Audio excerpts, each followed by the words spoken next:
हरियाणा राज्य से जुड़ी सभी खबरों के लिए हमारे YouTube चैनल पाठक पक्ष को लाइक करें, शेयर करें, कमेंट करें, सब्सक्राइब करें और बेल आइकन को दबाएं ताकि खबरों से संबंधित सभी जानकारी आपको मिल सके।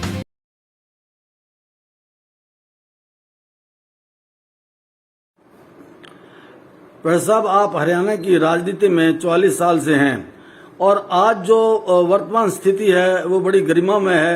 और अभी पिछले दिनों आपने कार्य समिति का सदस्य बनाया गया था पार्टी द्वारा, बीजेपी द्वारा, तो उसको आपने डिक्लाइन कर दिया था। तो आज आप कृषि कानूनों के बारे में और किसान आंदोलन के बारे में हमें जरा विस्तार से बताएं। जहाँ तक मैं जब राजनीति में आया था उस टाइम क्या था तो आज क्या हाथ में दिन रात का नहीं है, जमीन और आसमान का भी नहीं है, नाप नहीं सकते, इतना फर्क आ गया। उस टाइम में राजनीतिक सोच रखने वाले लोग राजनीति में आते थे, विचारधारा लेकर आते थे, किसी न किसी कार्य क्षेत्र से जुड़े हुए लोग या जुड़ी हुई सोच वाले आया करते थे। जैसे कोई किसान की सोच रखने वाला, कोई कर्मचारी की सोच रखने वाला, कोई मजदूर की रखने वाला, कोई व्यापारी की सोच रखने वाला, कोई देश की सोच रखने वाला, प्रदेश की सोच रखने वाला, एक दिमाग में नक्शा लेकर आया करते थे कि मैं अगर राजनीति में कामयाब हो जाता हूँ तो मैं इन चीज़ों को ठीक करूँगा। उस टाइम की परिस्थितियाँ उनको राजनीति में लेकर आती थी। जैसे मैं उदाहरण देना चाहता हूँ कि मेरा नाम बागड़ी जी थे, हालांकि पटवारी थे, लेकिन पटवारी छोड़ के आए तो वो राजनीति में इसलिए आए थे कि किसान और मजदूर का में काम करते। इसी तरह की सोच हुआ करते थे लोगों की और वो उसी हिसाब से बोलते थे, चाहे उनको लोग अनपढ़ कह के बोलते हो, चाहे कुछ पुकारते हो, लेकिन उन लोगों में एक सोच थी, बहुत गहरी राजनीतिक सोच थी।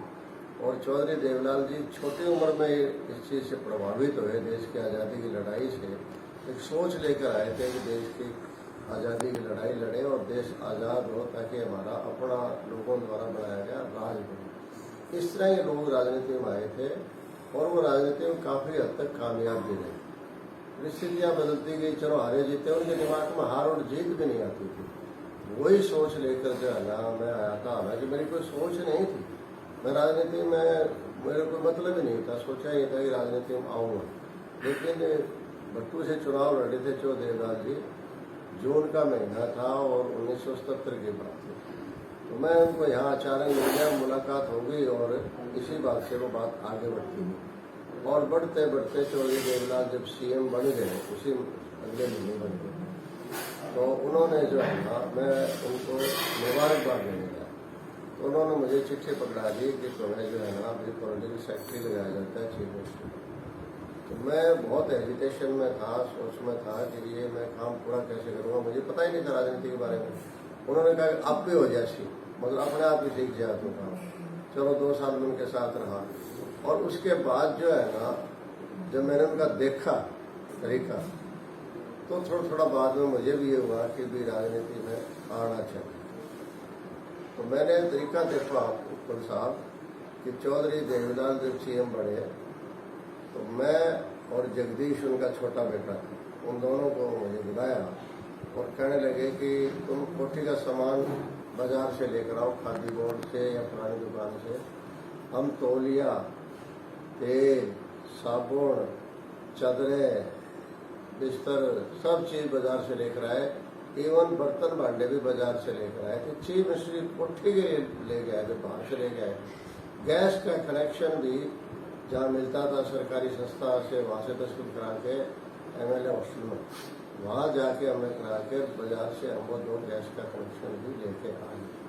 ये देखो उन दिनों MLA को 1 कनेक्शन मिलता था और चीफ मिनिस्टर को 2 कनेक्शन मिलते थे और कोठियों पर AC निर्धारित थे। CM की कोठी पर 2 AC होते थे और बाकी मंत्री थे उनकी कोठियों पर 1 AC होता था। और आज का दिन देख लो आप, आज CM बनता है, उससे पहले वाले CM का सारा सामान होता है कोठी में, कोई कमी नहीं होती, लेकिन वो जब उसमें दाखिल होगा उससे पहले वाला सामान सारा का सारा अधिकारी जो फारिग कर देते हैं, नया सामान लेकर बढ़ाते हैं। अब ये देखो राजनीति में कितना अंतर आया है।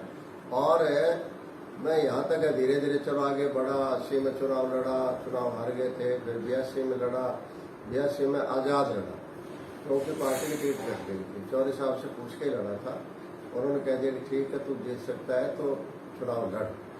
और लड़ने के बाद का बताना चाहता हूँ, जो कि बहुत कम लोगों को 1% को नहीं पता है उस बात का, आपके मार्फत में बताना चाहता हूँ कि मैं उस टाइम आज़ाद MLA बना था। तब चौधरी देवलाल के पास लोक दल से 31 MLA जीते और चौधरी भजनलाल के पास कांग्रेस से 36 MLA जीते थे। उस टाइम बड़ी मार धाड़ लगी थी, सबसे बड़ी मार्केट उसी टाइम लगी थी, क्योंकि बाकी ये 40 खट्टर साहब के टाइम 40 हुड्डा का टाइम तो बन गए, लेकिन इतने कम 31 और 36। तो चौधरी भजनलाल जी ने मेरे पर बहुत जोर दिया कि संपत तो आज़ाद है, वो तो आ जाएगी मेरी तरफ आ जाए। मैंने कहा सर ऐसा है, मैं आज़ाद हूँ 4 साल, न मुझे राजनीति का पता है, लंबा चौड़ा ज्ञान है। उसने बहुत भाषण दिए, ये है वो है, कल को ये हो जाएगा, बहुत बढ़िया आ जाएगा, तेरे पास है क्या? मेरे पास सच्चाई में कुछ नहीं, मेरे पास गाड़ी भी नहीं थी। मेरा घर जो है सिर्फ एक चुनाई हुई थी, कंस्ट्रक्शन वर्क हुआ जिसको कहते हैं हमें, बाकी ये ग्रिल लगे हुए थे मकान के अंदर, खिड़की पूरी तरह से नहीं लगी हुई थी कि ना तेरे पास मकान है, न तेरे पास पूरी तरह से गाड़ी है, न साधन है, कुछ भी नहीं था मेरे पास। तो इधर आजा माला माल हो जाएगा। ठीक है चलो, उनकी अपनी सोच थी उधर ले जाने की, लेकिन मैं दिमाग मेरा ऐसा लग गया था देवलाल के साथ में, इतना अटैच हो गया उनके साथ। मैंने कहा मैं नहीं जाऊँगा कहीं भी, मैं किस आदमी को छोड़ के नहीं जाऊँ, मुझे नहीं पता ये क्या बनेंगे ना बनेंगे, मुझे कोई लेना देना नहीं, मैं खुद इनके साथ रहूँगा। और उस टाइम भजनलाल ने ये भी कहा था कि संपत सिंह तू पागल है। इस वक्त में अगर देवीलाल का लड़का भी औलाद भी कोई अगर आज़ाद MLA बन जाता तो वो मेरे साथ आता, नहीं कि देवीलाल के साथ जाता। मैंने कहा जी औलाद का मुझे नहीं पता, मैं इस बात को डिस्कस नहीं करना चाहता। मैं मेरी बात है, मैं भाई कन्विक्शन जुड़ा हुआ हूँ, सिद्धांत से उस आदमी से जुड़ा हुआ हूँ, इसलिए मैं आपके साथ नहीं आ सकता। अब मैं सोचता हूँ कि उनकी बात सत्य हो गई है, चाहे भजनलाल जी नहीं रहे, चाहे देवलाल जी नहीं रहा, लेकिन मैं बैठा देख रहा हूँ कि आज रणजीत सिंह आज़ाद बने। आज़ाद बनते ही सरकार में सबसे पहले भाग के वो गए थे, और फिर चाहे देवलाल जी का पोता पड़पोता बन गया, वो भी अपने MLA ले गए और जो है सरकारी पार्टी में जाके मिल गया। तो ये घटना ऐसी हरियाणा की जिसमें आज़ाद MLA हो, सरकार को जरूरत हो और वो सरकार में ना जाए, आपको एक भी उदाहरण नहीं मिलेगा हरियाणा में। तो मुझे देश का नहीं पता, हो सकता है देश में उदाहरण ना मिले, क्योंकि इतना बड़ा फर्क हो और आज़ाद जीता हुआ हो। लेकिन ये फर्क जो है ना, यहाँ से मुझे आत्मबल मिल गया। फिर उसके बाद मुझे और भी सोच मिली आगे से आगे। चौधरी साहब ने हमेशा मुझे प्यार किया, लेकिन उनकी वजह से मैं आगे बढ़ता गया, और जितना मैं उनको ताकत दे सकता था उतनी मेरी तरफ से जितनी हो सकती प्रोफेसर, ये तो आपने राजनीति के सिद्धांत जो अब नहीं रहे उसकी बात बताई, लेकिन मैं वर्तमान में लाना चाहता हूँ कि आज किसानों का जो आंदोलन है उसके ऊपर आप सटीक बात बताएं। किसान आंदोलन की बात यह है कि देखिए, किसान आंदोलन और चाहे कोई आंदोलन चलते रहते हैं, हमेशा ही चलते रहते हैं। जो गरीब आदमी है वो मांगेगा और सत्ता से ही मांगेगा। पहले राजा से मांगा करते थे, आज चीफ मिनिस्टर है, प्रधानमंत्री है, उनसे मांगेंगे। जब भी कोई कमी आएगी तो उन्हीं के घर दरवाजे जाएंगे। अब किसानों को क्या था कि जो चीज़ मांग रहे थे कि हमारा कर्जा माफ हो जाए, हमारे बिजली के बिल माफ हो जाए, हमारे डीजल के रेट कम हो जाए, हमारे खाद के रेट कम हो जाए, बीज के रेट कम हो जाए, मतलब हमें हेल्प मिल जाए, मांग रहे थे तो हेल्प मांग रहे थे। और सरकार ने योजना के रूप में जो है 3 कानून पकड़ा दिए। इन 3 कानूनों से किसान को कोई पूछने वाला हो तो डायरेक्ट क्या फायदा है? सारे के सारे नुकसान ही नुकसान है। अब जैसे मान लो कंपनियां बाजार में आ जाएगी, तो कंपनी बाजार में आ जाए, हमने देखा है कि जहाँ भी सरकारी संस्था है उसमें कंपनी आ गई तो उस कंपनी ने वो सरकारी संस्था को खत्म ही कर दिया। आज ये कह रहे हैं कि हम मंडियां खत्म नहीं करेंगे, लेकिन हो जाएगी। सिविल एविएशन मिनिस्ट्री आप बताइए, अब वहाँ अडानी अंबानी घुसे, अब क्या हाल है उसका? आज सिविल एविएशन मिनिस्ट्री घाटे में है और बेचे जा रहे हैं, हवाई अड्डे बेचे जा रहे हैं, हवाई जहाज बेचे जा रहे हैं। तो इसका मतलब है कि खत्म हो रहे हैं संस्थाएं। इसी तरीके से जो है ना, ये आपके मोबाइल था, आपका BSNL था पहले तो टेलीफोन था लैंडलाइन, बाद में मोबाइल में आ गए, तो BSNL तो आज फेल हो गया। और आज अंबानी वगैरह बड़ी कंपनियां आईडी है, वो उसके अंदर जो है ना एक तरफा राज उनका हो गया। इससे कितना बड़ा घाटा हुआ है। रेलवे है, रेलवे संस्था में ये लोग आ गए हैं प्राइवेट लोग। एक दिन यही है कि रेलवे भी जो है ना खत्म हो जाएगी। तो क्या चीज ऐसी बची है जो कि ये लोग काबू नहीं कर लेंगे। इसलिए मंडियों को ये काबू करेंगे, जमीन पहले ये ठेका पर लेंगे। तो ये हम साफ साफ कह सकते हैं कि जो कृषि कानून जो फिलहाल स्थगित रखे गए हैं, ये एंटी पीजेंट्स यानी एंटी फार्मर के खिलाफ है। फार्मर का जो फार्मिंग है ना, फार्मिंग की रीढ़ की हड्डी तोड़ देगी ये कानून। इसीलिए तो आज जो है ना, पिछले 1 साल से किसान जो है दिल्ली के बॉर्डर पर बैठे हैं।